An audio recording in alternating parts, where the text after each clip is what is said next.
And we're back on Second Street talking about things that the government could do to make life more affordable. Sabine, before the break, we are talking about supply management. You had mentioned that this has been an irritant of other countries when it comes to trade with Canada. Right now, south of the border, Donald Trump is talking about imposing a 25% tariff when it comes to Canadian goods. So that would make our goods more expensive going into the US. That will probably affect, I'm guessing, a lot of small businesses and medium-sized businesses in this country. What do you think needs to be done about that situation? Oh gosh, yeah, tariffs are terrible for everyone involved. Actually, Yeah. you mentioned they're very bad for Canadians. They're very bad for Americans too. I mean, this is a tax on your own people at the end of the day, and calling them tariffs makes it Mhm. sound nice and fancy, but they're just taxes at the end of the day. It's just a tax, and those 25% tariffs are not for sure yet. They are potential tariffs, but it's possible. And Mhm. I heard from University of Calgary economist Trevor Toom on social media was talking about this, and he said that this potential 25% tariff on the Canadian economy would take an around 2.6% GDP hit annually on us, on Canada. Wow. And that's around $2,000 a person, which means next year Canada will be in a recession if this happens. Wow. And my colleague David Clement has also said after 4 years of that, that's basically a depression in Canada.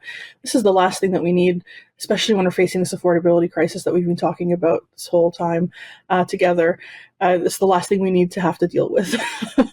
For average Canadians, this Oh, is yeah. really, really, for everyday Canadians, everyone really, it's very difficult. It's going to be a very difficult time. Couldn't come at a worse time for so many households. But if let me play devil's advocate for a moment. Does Donald Trump have a point? He's raising concerns about drugs coming into the U.S. from Canada and illegal immigrants coming across the border. And I think that's sort of at the heart of why he's saying he's going to bring in this tariff. Is he's saying you better deal with these problems, Canada, or we're going to bring in this tariff. Is there any element of um, legitimacy to why he's raising this? And if so, what do we need to do to address that problem so that we don't have this big tariff on our goods going into the US? Yeah, I mean, every country has the right to bring up issues that they feel are problematic with other countries, especially when a president is taking over and starting his Mhm. journey in his presidency. So I understand that. If there are problems, if those things are legitimate problems, it's very easy to talk about them. We're friendly countries, we are allies. We don't have some sort of Mhm. negative relationship. So I think I wish we would talk about these things and decide on ways to tackle them if there is indeed a problem, to see what the problem actually is, how to tackle them between two friendly nations, rather than impose this tax that's going to just cripple low to medium class people in Canada, people who are really suffering, people who are really hurting. I mean, the politicians aren't going to be hurting. It's going to be like the single mother that hurts at the end of the day from Yeah. these tariffs, and not just in Canada and the United States. So it's not really benefiting anyone at the end of the day. Yeah. Well, but let's go back to that supply management issue we were talking about. Why don't we say to President Trump, look, we'll get rid of supply management. We'll let more of your American dairy in to compete with Canadian products. Canadian consumers can win, and then, the U.S. will benefit as well. Should that be part of the negotiations with the president once he takes office? Absolutely, please. That would be great. That is my number one suggestion to the prime minister when he goes and talks about this is just say, here you go. You have this big thing that's really been irritating our relationship for a very long time. We'd love to have more Yeah. competition, and it'll be. And there's ways to make this happen in a way that transitions this policy. It doesn't have to be overnight. It doesn't have to just Yeah. be cut off right away.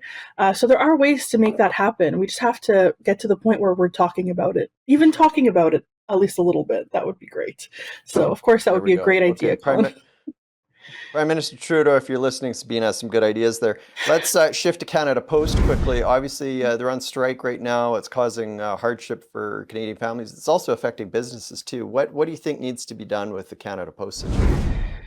Gosh, it's been over 2 weeks now with no end in sight, and they're not even conducting a rotating strike. So it's like a national strike. So there's no relief for Canadians, in particular for small businesses. I just spoke with somebody who owns a small business. I recorded a video with her, and she was telling me some of her colleagues that own small businesses are just shutting down completely. They don't even operate anymore because they just cannot do it.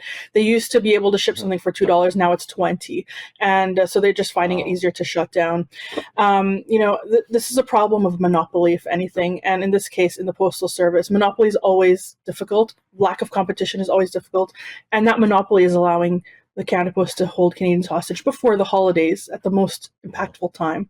It's a very brutal time, especially because, as you know, a lot of small businesses depend on this, and this is their busiest time of year. When we come back with more, we'll talk about more ways the government could make life more affordable for Canadians.